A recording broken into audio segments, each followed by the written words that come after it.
ଦିନେ ଗୋଟେ ଗରିବ ପୁଅର ଗୋଟେ ଧନୀ ଘର ଝିଅ ସହ ପ୍ରେମ ହୋଇଯାଏ। ପୁଅଟି ଭାବିଲା ମନ କଥା ସେ ଝିଅକୁ ଜଣେଇବ, ଆଉ ଦିନେ ଯାଇ ତାର ପ୍ରେମ ନିବେଦନ ଜଣାଇଲା।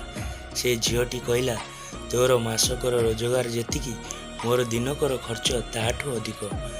ତୋ ମୋ ଭିତରେ ଯେତିକି ଫରକ, ଆକାଶ ଆଉ ମାଟିର ସେତିକି ଫରକ। ତତେ ବାହା ହେବା ତ ଦୂରର କଥା, ସେ କଥା ଭାବିଲେ ମୋତେ ଘୃଣା ଆସୁଛି। ତମେ ତମ ଲେବୁଲର ଗୋଟେ ଝିଅ ଦେଖି ବାହା ହେଇଯାଅ।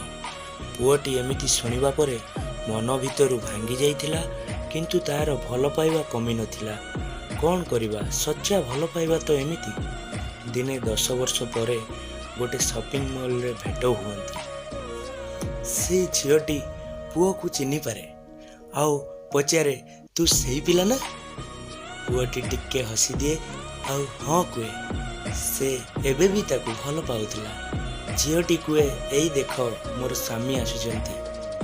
ସେ ବହୁତ ସ୍ମାର୍ଟ, ତାଙ୍କର ମାସିକ ଦରମା 5 ଲକ୍ଷ ଟଙ୍କା। ଆଉ ତତେ ବାହା ହେଇଥିଲେ ମୋ ଜୀବନ ନଷ୍ଟ ହୋଇଯାଇଥାନ୍ତା। ତମେ ତମ ଲେବୁଲର ଝିଅ ଦେଖି ବାହା ହେଲଣି ନା ନାଇଁ? ପୁଅଟି କୁହେ, ନାହିଁ। ଏମିତି ବେଳେ ସେ ଝିଅର ସ୍ୱାମୀ ଆସି ସେ ପୁଅକୁ ବସ୍ ନମସ୍କାର କହେ। ସେ ଝିଅଟି ତା ସ୍ୱାମୀକୁ ଅବାକ୍ ହୋଇ ଅନାଏ। ସେ ପୁଅଟି ସେଠୁ ଚାଲିଯାଏ।